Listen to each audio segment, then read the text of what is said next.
Hello दोस्तों, कैसे हैं आप सभी लोग। उम्मीद है कि आप लोग बहुत अच्छे होंगे और अपनी पढ़ाई बहुत अच्छे से कर रहे होंगे।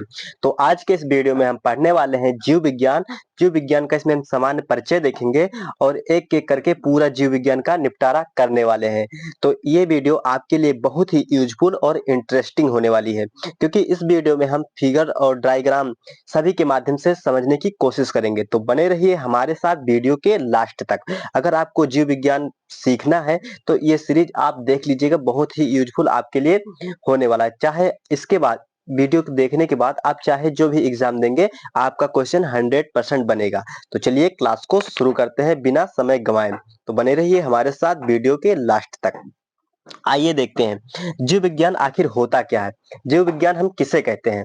दोस्तों, आप जानते हैं जीव विज्ञान विज्ञान की वह शाखा है जिसके अंतर्गत समस्त सजीव अर्थात जीवधारियों का विस्तृत अध्ययन किया जाता है। जीव विज्ञान शब्द का प्रयोग सर्वप्रथम लैमार्क जो फ्रांस के थे तथा ट्रेविरेन जो जर्मनी के थे, ये 1802 ईस्वी में किया था। अब आइए देखते हैं जीव विज्ञान को कितने भागों में बांटा, मतलब जीव विज्ञान का मतलब होता क्या है। ठीक, यानी कि बायोलॉजी। जीव विज्ञान को इंग्लिश में हम बायोलॉजी कहते हैं।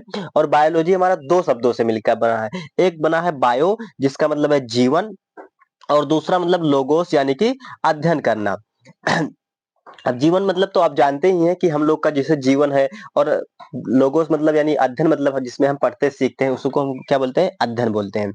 अब आइए दोस्तों, और हम डिटेल में विस्तृत में सीखेंगे। अब हम देखेंगे कि अगर जीवन है तो उस सजीव होंगे, तो सजीव में कौन कौन से गुण पाए जाते हैं। तो आप यहाँ पे देख सकते हैं, सजीव में श्वसन यानी रेस्पायरेशन की क्रिया पाई जाती है। ठीक, उसमें वृद्धि यानी कि ग्रोथ होता है, किसमें, सजीवों में। उसके बाद पोषण यानी न्यूट्रिशन की प्रक्रिया होती है, किसमें, सजीवों में। पाचन यानी कि डाइजेशन होता है, उत्सर्जन होता है, और प्रजनन यानी रिप्रोडक्शन होता है, किसमें। अगर कोई चीज सजीव है तो उसको हम कैसे पहचानेंगे, उसमें सबसे पहला प्रक्रिया क्या होगा, श्वसन होगा। वृद्धि यानी कि डेवलप भी यानी ग्रोथ भी करेगा, न्यूट्रिशन भी पाया जाएगा, पाचन भी होगा, उसमें उत्सर्जन भी होगा, और प्रजनन की क्रिया भी होगा। यानी रिप्रोडक्शन की क्रिया किसमें होगा, सजीवों में होगा। जैसे मनुष्य क्या है, एक सजीव है, इसमें श्वसन, वृद्धि, पोषण, पाचन, उत्सर्जन और प्रजनन सभी क्रिया पाई जाती है। मछलियां क्या होती हैं, ये सजीव होती है। पेड़ पौधे हमारे क्या है, ये भी सजीव है। पंछी यानी कि चिड़िया क्या होती है, ये भी सजीव होती है, क्योंकि चिड़ियों में श्वसन, वृद्धि, पोषण, पाचन, उत्सर्जन और प्रजनन की क्रिया पाई जाती है। अब आइए दोस्तों आगे देखते हैं। अब हम देखेंगे क्या पौधे सजीव होते हैं। तो बिल्कुल हाँ होते हैं इनमें, क्योंकि इनमें श्वसन की प्रक्रिया यानी रिस्पायरेशन की क्रिया होती है, या वृद्धि यानी कि ग्रोथ भी होती है पेड़ पौधों में। और उसके बाद में पोषण यानी न्यूट्रिशन भी होता है, उत्सर्जन होता है, और प्रजनन की क्रिया भी होता है, किसमें, पेड़ पौधों में। अब यहाँ पे हम देखेंगे क्या ये टेबल हमारा सजीव है। तो बिल्कुल भी नहीं है, क्योंकि ये पेड़ से कट के अलग फर्नीचर तैयार किया गया है, तो ये हमारा सजीव के कैटेगरी में नहीं आएगा। क्या पौधे छोटे छोटे ये सजीव होते हैं, तो बिल्कुल हाँ होते हैं, क्योंकि ये जब पौधे होंगे तभी तो ग्रोथ होके ये पेड़ में कन्वर्ट होंगे, इसलिए ये सजीव होते हैं। क्या कीट पतंगे हमारे सजीव हैं, तो बिल्कुल हाँ होते हैं। आइए आगे देखते हैं। अब जीव विज्ञान की शाखाएं हम देखेंगे यहाँ पे। तो दोस्तों, जो जीव विज्ञान है इसमें दो शाखाएं होती हैं, एक जंतु विज्ञान जिसे हम जोलॉजी बोलते हैं, एक वनस्पति विज्ञान जिसे हम बॉटनी बोलते हैं। अब जो जंतु विज्ञान होते हैं, इनके जनक को किसे कहा जाता है, तो इनके जनक को हम मतलब इनके जनक है अरस्तु। ठीक, जंतु विज्ञान यानी जोलॉजी के। और जो वनस्पति विज्ञान यानी बॉटनी है, उसके जनक हैं थियोफ्रेटस। किसे, कौन है, थियोफ्रेटस। आप यहाँ पे फिगर के माध्यम से इनकी तस्वीर देख सकते हैं। तो चलिए दोस्तों आगे बढ़ते हैं। अगर हाँ वीडियो आपको पसंद आ रही हो तो वीडियो को प्यारा सा लाइक करते चलिए, और चैनल पे अगर आप पहली बार हो तो चैनल को सब्सक्राइब भी कर लीजिए, क्योंकि इसी तरीके से यूजफुल वीडियो आपको दिन पर दिन आती रहेंगी। तो अब आइए देखते हैं आगे। तो दोस्तों, हम जानते हैं कि अरस्तु ने अपनी पुस्तक हिस्टोरिया एनिमेलियम में लगभग 500 प्रकार के जंतुओं का वर्णन किया है, इसलिए इन्हें हम जंतु विज्ञान के जनक कहते हैं। इस पुस्तक में इन्होंने 500 प्रकार के जंतुओं का वर्णन किया है, कौन, अरस्तु ने किया है। फिर उसके बाद में जो थियोफ्रेटस हैं, ये ने अपनी पुस्तक हिस्टोरिया प्लेटरम में लगभग 500 प्रकार के पौधों का वर्णन किया है। तो अरस्तु ने जंतुओं का वर्णन किया है, किसमें, अपनी पुस्तक हिस्टोरिया एनुमेलियम में। और जो थियोफ्रेटस है, ये 500 प्रकार के पौधों का वर्णन किया किस पुस्तक में? तो ये अपने पुस्तक, इनकी पुस्तक का क्या नाम है? हिस्टोरिया प्लांट रूमम, ठीक, प्लांट रूमम। फिर आइए दोस्तों हम थोड़ा की पॉइंट देख लेते हैं। तो दोस्तों जो जीव विज्ञान होते हैं यानी कि बायोलॉजी, इसके जनक अगर पूछे क्वेश्चन में तो कौन है? अरस्तु है। जंतु विज्ञान यानी जोलॉजी का अगर पूछे तो इनके जनक कौन है? अरस्तु ही है। और वनस्पति विज्ञान यानी कि बॉटनी के जनक पूछे तो हम किसको बताएंगे? थियोफ्रेटस को बताएंगे। और कोशिका विज्ञान यानी कि साइटोलॉजी, इसके विज्ञान अगर जनक पूछे तो हम किसको बताएंगे? रॉबर्ट हुक को बताएंगे। तो चलिए दोस्तों आगे देखते हैं। अब जीवधारियों का वर्गीकरण यानी जीवधारी कैसे हम बनता है, ठीक, आइए इसको भी हम समझ लेते हैं अच्छे से। तो जो क्लासिफिकेशन ऑफ लिविंग ऑर्गेनिजम्स का ये पूरा प्रक्रिया कैसे होता है आप देख लीजिए। सबसे पहले कोशिका बनता है। क्या बनता है? कोशिका, सेल बनता है। अभी आगे के वीडियो में हम कोशिका को डिटेल में पढ़ेंगे, फिर उसको आप हम क्या करेंगे? प्लेलिस्ट में ऐड कर देंगे, आप उसको अच्छे से देख लीजिएगा। पूरी कोशिका ए टू जेड हम पूरी जानकारी लेंगे। अब क्या होता है कि छोटी छोटी कोशिका मिलके क्या बनाती हैं? ऊतक बनाती है यानी टिश्यू बनाती हैं, ठीक। उसके बाद में कई सारे ऊतक मिलके एक अंग यानी कि ऑर्गन्स बनाते हैं, ठीक। अब बहुत सारे अंग मिलके क्या बनाते हैं? अंग तंत्र बनाते हैं, ठीक, ऑर्गन सिस्टम्स। और फिर बहुत सारे ऑर्गन तंत्र मतलब अंग तंत्र मिलके एक पूरा जीव बनाते हैं। जैसे कि यहाँ पे आप डायग्राम के माध्यम से देख सकते हैं। यहाँ पे सेल बना, सेल से उसके बाद में क्या बना? टिश्यू बना। और बहुत सारे टिश्यू मिलके क्या बनाए? ऑर्गन्स। और बहुत सारे ऑर्गन्स मिलके क्या बनाए? पूरा अंग तंत्र ही बना दिए। और बहुत सारे अंग तंत्र मिलके क्या बनाए? एक सजीव बना दिए, जैसे कि हम लोग। आइए दोस्तों अब आगे देखते हैं। अब यहाँ पे आप देखेंगे कि जो जीवधारी होते हैं, जीवों के आधुनिक वर्गीकरण की शुरुआत कैरोलस लीनियस ने की थी, इसीलिए इन्हें वर्गीकी का पिता कहते हैं, फादर ऑफ टैक्सोनॉमी। टैक्सोनॉमी किसे कहते हैं?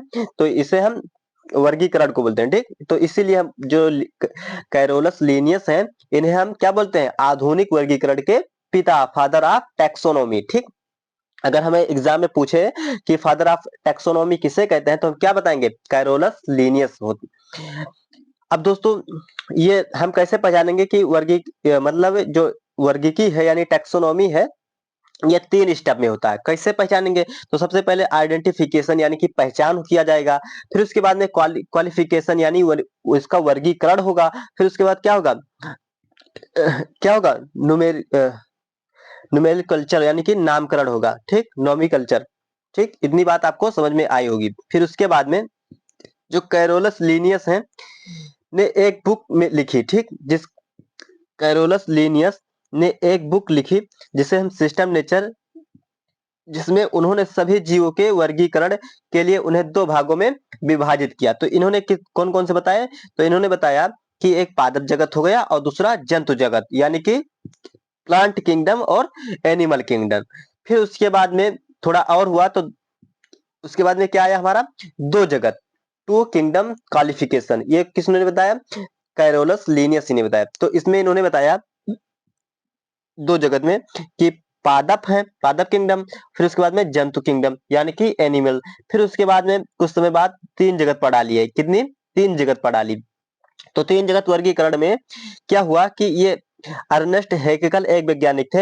इन्होंने बताया कि पादप तो ठीक है, जंतु भी ठीक है, लेकिन जो छोटे छोटे ये प्रोटिस्टा हैं इनकी भी तो कोई एक कैटेगरी रखना पड़ेगा। तो यहाँ से कितनी 3 जगत पढ़ा लिया गई, यानी पादप जगत जिसमें पेड़ पौधे, जंतु विज्ञान और सॉरी जंतु जगत और प्रोटिस्टा 3 आ गया। फिर उसके बाद में 4 जगत आया। तो 4 जगत हमारे लिए उतना इंपॉर्टेंट है नहीं, तो इसको हमें हमारे एग्जाम में कम ही पूछा तो उसको हम पढ़ेंगे नहीं। तो फिर उसके बाद में आया 5 जगत प्रणाली। कौन कौन जगत प्रणाली? 5 जगत प्रणाली। तो 5 जगत प्रणाली में कौन कौन आए? तो सबसे पहले आए पादप जगत यानी प्लांट पेड़ पौधे तो ठीक ही है। जंतु जगत यानी एनिमल के लिए आ गया। प्रोटिस्टा यानी कि प्रोटिस्टा के लिए आ गया। फिर उसके बाद में मोनेरा आ गया। फिर उसके बाद में कावाका यानी फंगाई, फंगाई के लिए एक अलग से जगत बनाया गया। तो ये हमारा क्या कहलाएगा? 5 जगत। 5 जगत में कौन कौन? जंतु पादप जगत, जंतु जगत, प्रोटिस्टा, मोनेरा और कवक। अब आइए दोस्तों सभी को एक एक करके हम डिटेल में देख लेते हैं। तो जो मुनेरा है दोस्तों, यहाँ पे आप देखेंगे मुनेरा जगत क्या है? इस जगत में सभी प्रोकैरियोटिक जीव अर्थात जीवाणु, राइनो बैक्टीरिया तथा आर्की बैक्टीरिया सम्मिलित किए जाते हैं, ठीक है। आप यहाँ पे डायग्राम के माध्यम से देख सकते हैं।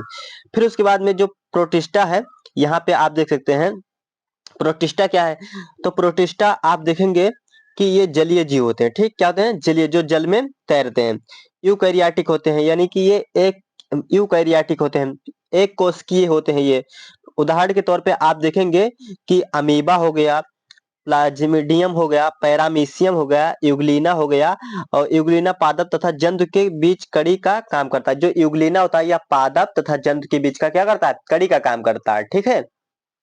अब दोस्तों यहाँ पे जो अमीबा, प्लाज्मेडियम्स, पैरामीशियम, यूग्लिना, इन सबको हम क्या करेंगे? इन सभी का एक सेपरेट सेपरेट वीडियो बनाएंगे और डिटेल में इनके बारे में अच्छे से पढ़ेंगे। तो आइए दोस्तों आगे देखते हैं। अब पादप जगत हम देख लेते हैं एक बार।